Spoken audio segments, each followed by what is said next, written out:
La batalla de Junín en su bicentenario. Para la ventana a la historia, Julio R. Villanueva Sotomayor, año 2024.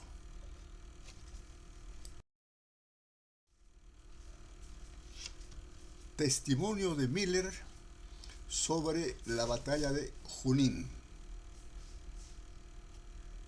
Guillermo Miller o William Miller, nacido en Wingham,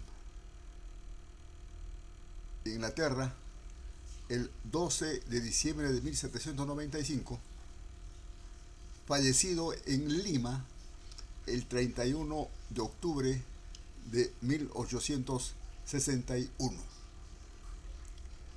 Fue un valeroso militar inglés que desde un principio apoyó la independencia de los países de América del Sur.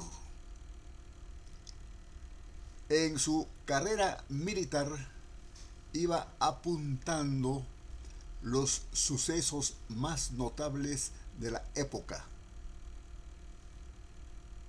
Se carteaba y remitía dichos informes a sus superiores. Copia de esos documentos eran enviados a su hermano John, que residía en Inglaterra, quien también se dedicó a recolectar más documentos, y con todo ello publica las memorias del general Miller al servicio de la República del Perú en el año 1829. De dicho libro hemos extractado el texto que corresponde a la descripción de la batalla de Junín, que se realizó entre patriotas y realistas el 6 de agosto de 1824. Lo hemos dividido en párrafos para su mejor entendimiento. La nota y los subtítulos son nuestros.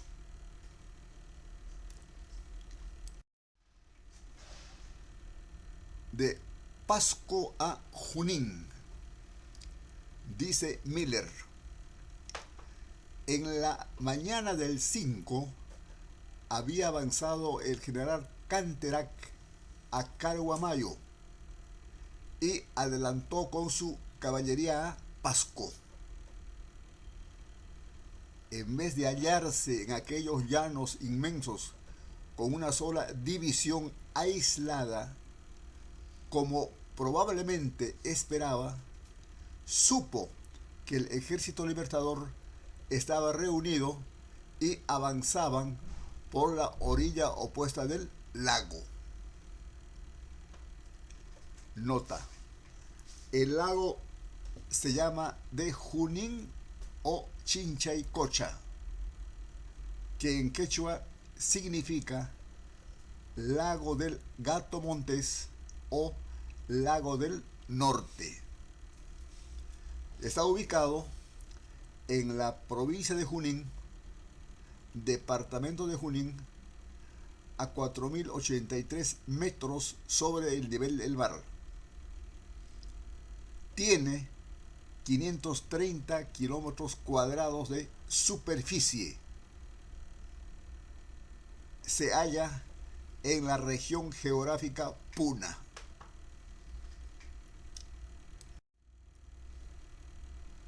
Ojos centelleantes que ardían de impaciencia.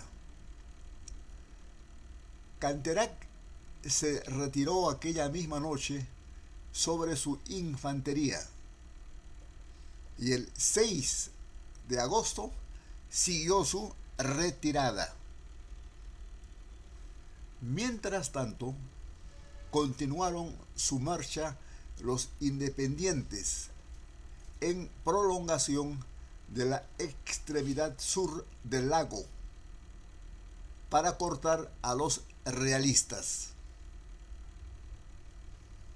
Y al cabo de una marcha de 5 leguas por un terreno montañoso, vieron repentinamente, al llegar a un punto elevado a las 2 de la tarde, a los realistas, que a distancia de 2 leguas marchaban por los llanos de Junín, un poco al sur de la ciudad de Reyes.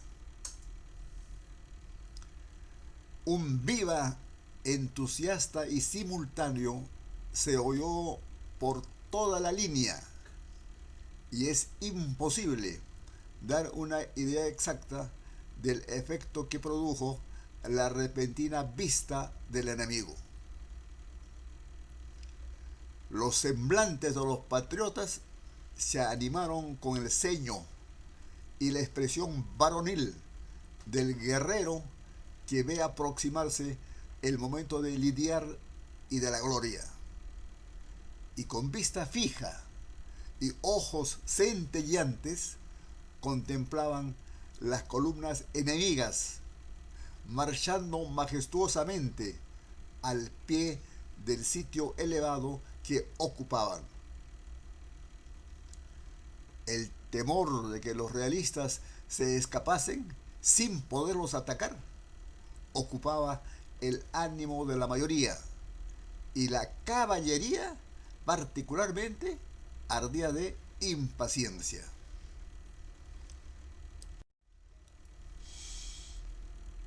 Caballos por mulas, Canterac mandó cargar a su caballería. Sigue diciendo Miller. Considerándose superiores a la caballería enemiga, como en efecto lo eran, fue obra de un momento cambiar las sillas de las mulas que montaban a los caballos de respeto, esperando que la naturaleza del terreno les daría la oportunidad de tener una parte activa o tal vez principal en el combate que se acercaba. A las 4 de la tarde, 900 hombres de caballería patriota, habiendo dejado una legua a retaguardia 2 escuadrones y la infantería, se adelantaron a corta distancia del todo de las fuerzas realistas, compuestas de 8.000 infantes, 1.200 caballos y un número proporcionado de piezas de campaña. Considerando Canterac peligroso continuar su retirada sin contener los progresos del enemigo, se puso a la cabeza de su caballería, la hizo desplegar en batalla, colocando un escuadrón formado en columna a retaguardia e inmediato a los flancos de la línea, y mandó cargar. La infantería realista continuó su retirada. Carga maestra.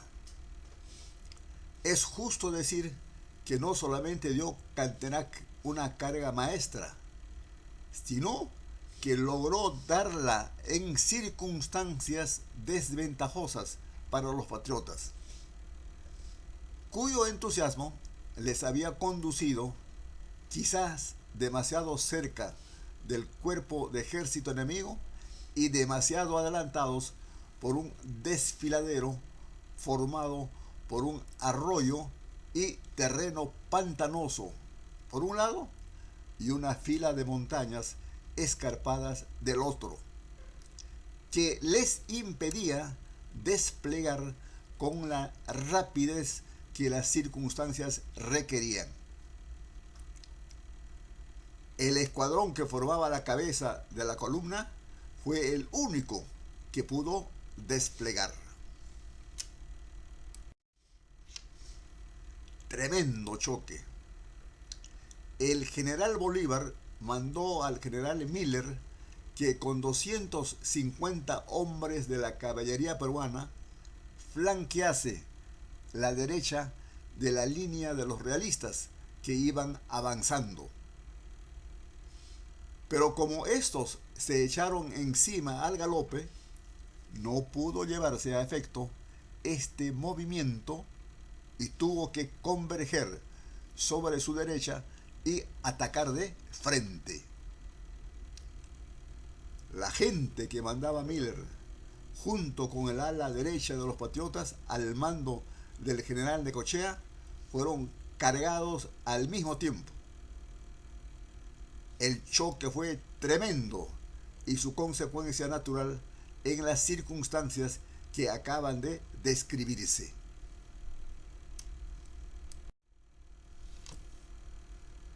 Derrota inicial de los patriotas y desafortunada dispersión de los realistas. Fue la derrota total de los patriotas, a excepción de unos cuantos granaderos a caballo de Colombia a las órdenes del bizarro mayor Brown, que se abrió paso por los enemigos, y un escuadrón peruano que, estando al primer choque un poco a retaguardia, se libertó afortunadamente de la suerte de los demás. Con el primer movimiento debe terminar todo elogio a la caballería española, porque en vez de guardar su primitivo orden o conservar una reserva, se dividieron y dispersaron.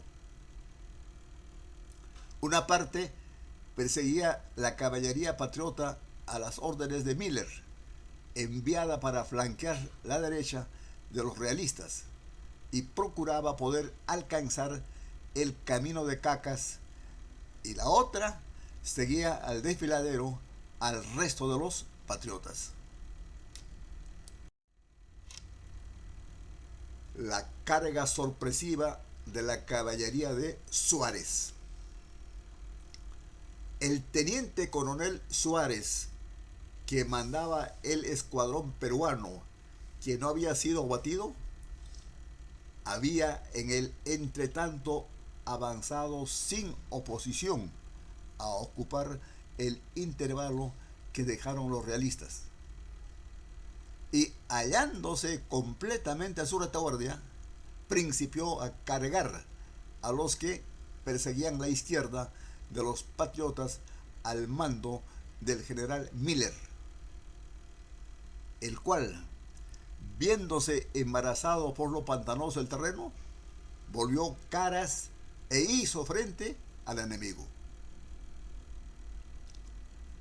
Hallándose los realistas sumamente extendidos y en desorden, y viéndose amenazados por el frente y retaguardia, principiaron a fluctuar y huyeron a su vez.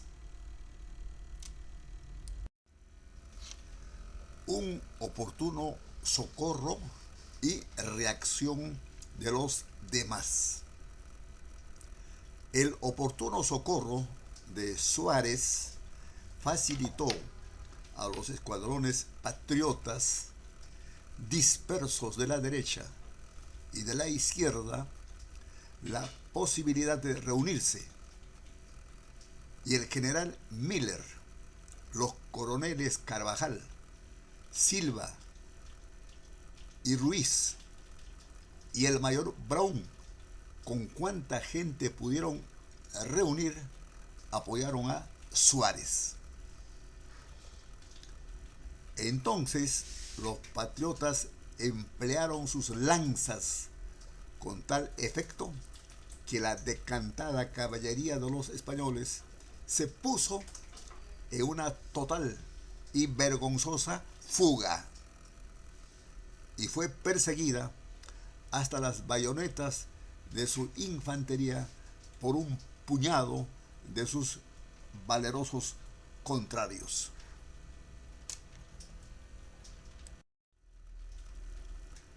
Necochea y sus heridas y martirologio de su Salvador. El general Necochea recibió al principio de la acción 7 heridas y fue hecho prisionero. A intercesión de un soldado realista que había servido a sus órdenes en el ejército de los Andes, le conservaron la vida. Y este mismo soldado lo montó a ancas de su caballo, pero cuando iba retirándolo del campo de batalla, le rescató una partida colombiana a las órdenes del intrépido capitán Sandoval. Es seguramente doloroso tener que decir que el soldado generoso que salvó la vida a Necochea fue muerto antes que los patriotas supiesen el servicio que había rendido. Estando herido el general Necochea, recayó el mando del todo de la caballería en el general Miller.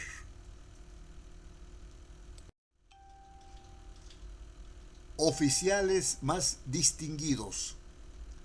El teniente coronel Suárez y el mayor Brown fueron los oficiales que más se distinguieron y más particularmente contribuyeron al éxito feliz de la acción.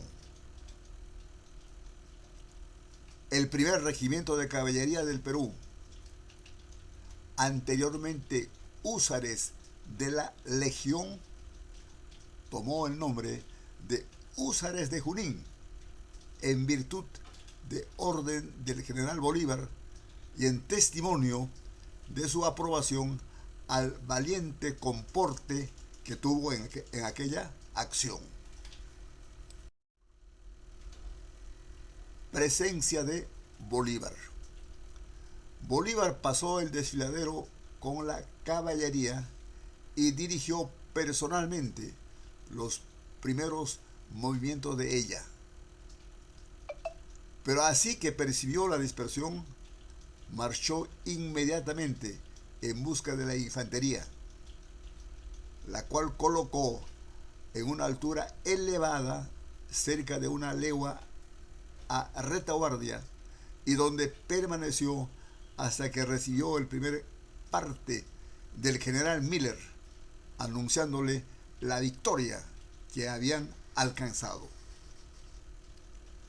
Fuente: John Miller, Memorias del general Miller al servicio de la República del Perú.